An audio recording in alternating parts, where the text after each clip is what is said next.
pemirsa, senang sekali bisa menyapa Anda. Saya Finance Giovanni Anna Sihombing. Dan saya Anita Sianturi, selamat datang kembali di program Surat Persaoran Immanuel versi digital edisi ketiga. Di edisi ini kami akan menyajikan beberapa informasi menarik, antara lain HKBP AIK Nauli Bida Ayu Batam, merayakan 30 tahun persekutuan iman.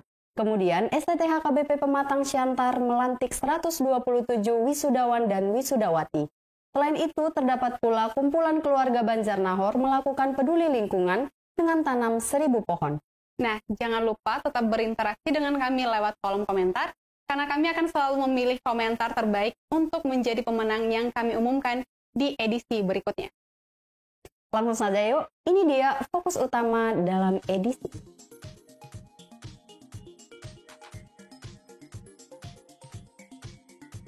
HKBP AIK Nauli Bida Ayu rayakan 30 tahun persekutuan imannya lewat acara Mameakon Batu Ojangan dan Mangopoi yang dipimpin langsung oleh Evorus HKBP, Pendeta Dr. Victor Tinambunan bersama Preses HKBP Distrik 20 Kepulauan Riau, Pendeta Henry Banuarea. Jemaat HKBP AIK Nauli Bida Ayu awalnya bermula dari pos kebaktian yang dibuka oleh HKBP Resort Batam sejak bulan Juli tahun 1992. Dari awalnya berjumlah 12 kepala keluarga, kini dalam waktu 30 tahun telah berjumlah 834 kepala keluarga.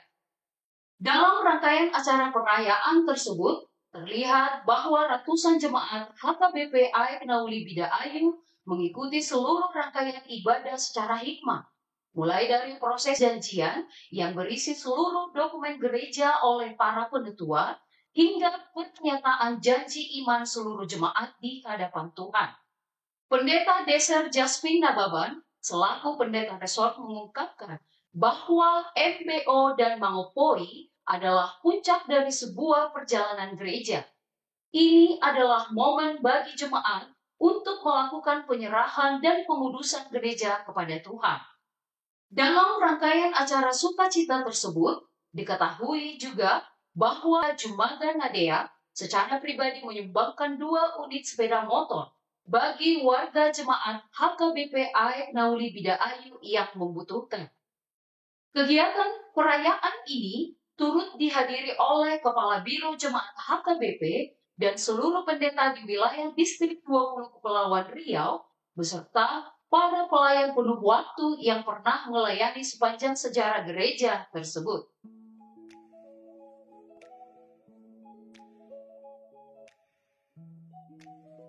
Tiga dekade bukanlah waktu yang singkat.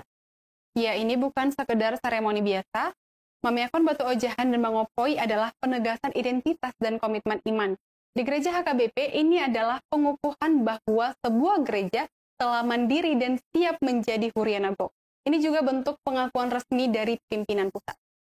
Mameakon Batu Ojahan dan Mangopoi ini menjadi simbol bahwa jemaat bukan hanya sekedar berkumpul, tetapi mereka adalah sebuah tubuh Kristus yang hidup, yang terus bertumbuh dan berakar. Ini juga menjadi momen bagi jemaat untuk mengingat kembali akar mereka.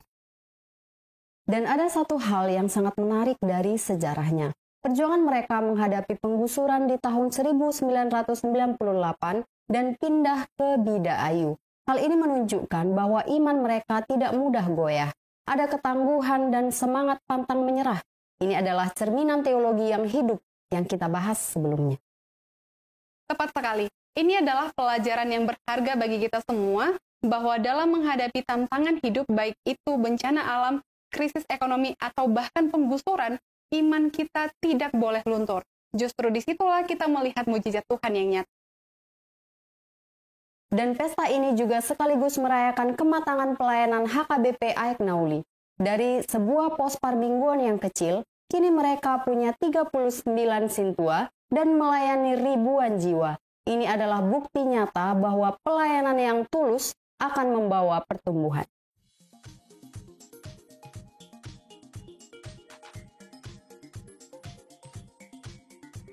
Sekarang kita akan memasuki segmen sorotan kegiatan pimpinan HKBP.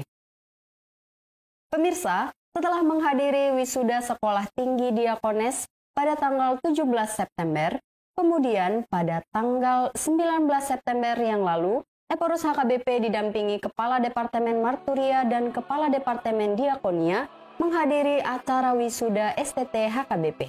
Ya, ada 127 orang wisudawan dan wisudawati yang dilantik pada saat itu, di antaranya 96 orang program sarjana teologi dan 31 orang program magister teologi. Dan kebetulan saya juga diwisuda loh pada saat itu.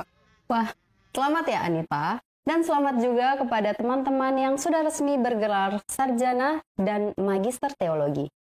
Oh ya, waktu itu Opung Eporus menyampaikan pesan yang mengatakan bahwa HP boleh di tangan, tetapi Roh Kudus harus selalu di hati. Kurangi selfie dan perbanyak meditasi.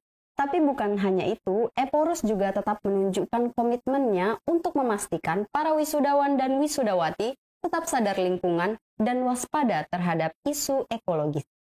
Komitmen Eporus juga ditunjukkan dengan semangatnya yang langsung berangkat di hari yang sama untuk penanaman 1.000 pohon bersama dengan perkumpulan Banjarnahor di Batam dan juga dengan HKBP Distrik 20 Kepulauan Riau.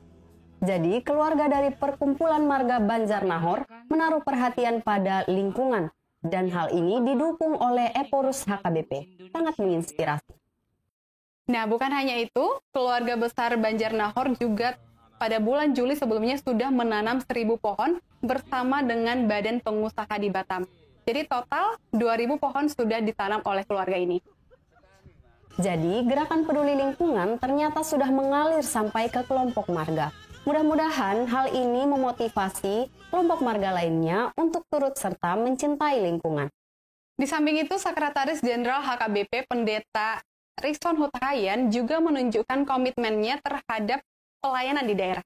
Beliau sejak tanggal 21 sampai dengan 22 September baru saja menghadiri rapat pendeta sedistrik 15 Sumatera bagian selatan. Kehadiran ini menegaskan sinergi antara pimpinan pusat dan jajaran pendeta di daerah. Acara ini menjadi wadah penting untuk membahas berbagai program kerja yang menarik. Bersamaan juga terjalin dengan partisipasi aktif dari Ibu Persatuan Paropuan. Ini menunjukkan bahwa pelayanan HKBP adalah kolaborasi seluruh elemen dari pendeta hingga keluarga pendeta. Sementara itu, Kepala Departemen Diakonia HKBP Pendeta Eldarton Simbolon baru saja melakukan kunjungan terhadap korban banjir bandang di Bali. Pendeta Eldarton Simbolon mendatangi 17 keluarga yang terdampak dan memberikan boras titirni tondi sebagai bentuk dukungan moral bagi keluarga yang terdampak. Pemirsa, kita beralih ke berita yang sangat memprihatinkan dari Tanah Batak. Peristiwa penyerangan yang melibatkan masyarakat Sihaporas dan pihak PT TPL benar-benar melukai rasa kemanusiaan kita. Menyikapi hal tersebut, Eporus HKBP mengkritik pihak TPL yang menghadapi mereka dengan kekerasan layaknya pasukan perang. Eporus HKBP juga menyerukan agar pihak kepolisian lebih peka dan bertindak secara profesional serta mendesak pemerintah untuk menutup PT TPL demi menghindari eskalasi konflik lebih lanjut dan memastikan keadilan bagi masyarakat.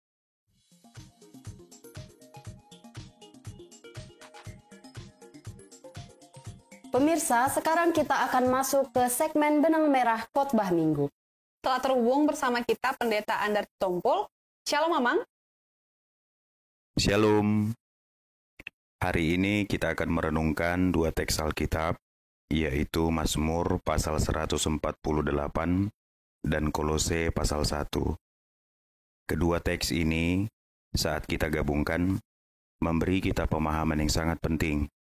Segala sesuatu diciptakan untuk memuji Tuhan. Dan pujian itu berpusat pada Yesus Kristus. Mazmur pasal 148 adalah lagu pujian yang mengajak seluruh alam semesta dari malaikat di langit, matahari, dan bintang, hingga gunung, lautan, binatang buas, dan kita manusia untuk memuji Tuhan. Ini menunjukkan bahwa semua ciptaan memiliki satu tujuan, memuliakan Sang Pencipta. Namun, siapa yang menjadi pusat dari pujian agung ini? Jawabannya ada di Kolose pasal 1.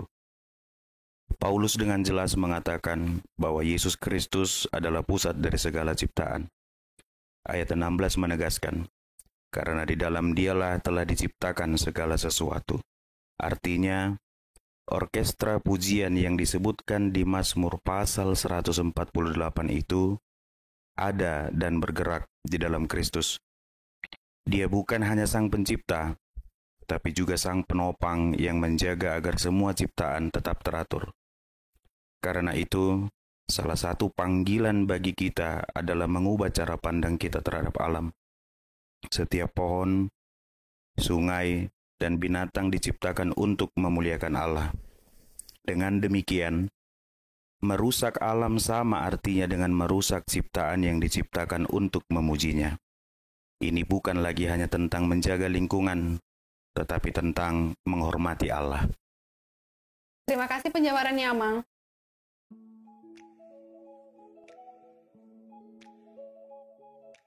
Baiklah pemirsa, sebelum kita menutup perjumpaan kita hari ini, sekarang saatnya kuis trivia.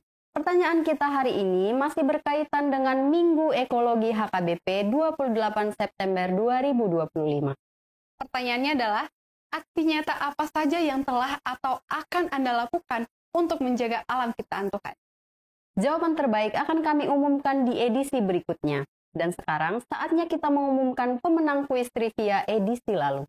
Selamat kepada pemenang yang namanya tertera di layar. Untuk mengambil hadiah, silakan hubungi kami melalui kolom komentar di bawah ini. Demikianlah perjumpaan kita hari ini. Semoga seluruh liputan dan informasi yang kami sampaikan dapat menambah wawasan serta menguatkan iman kita. Saya, Finance Geovani Anna Sihombing. Saya Anita Sianturi. Sampai jumpa di episode selanjutnya. Tuhan Yesus memberkati. Horas.